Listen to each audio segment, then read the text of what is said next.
semua yang ada di sini tidak ada yang mengenal, tidak ada yang tidak pernah ke Jalan Cibodas. Harapan kami Kak, Abang,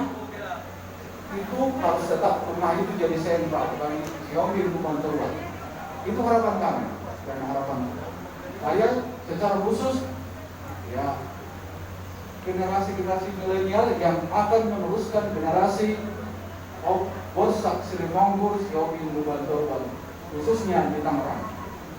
Jadi soal lima atas yang kami dohon nama soal hatami dua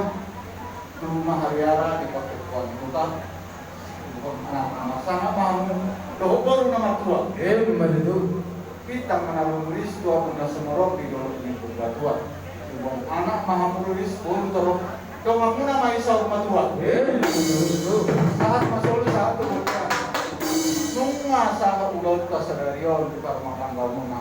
saat maha selalu kenal di Banggabian saat maha tubar horasan so lima anak yang kami hadiah lebih dok jadi baru sih kami gak ada apa orang kesian kau kami Bosak Sirimanggur beda musik nak buat di sini gak ada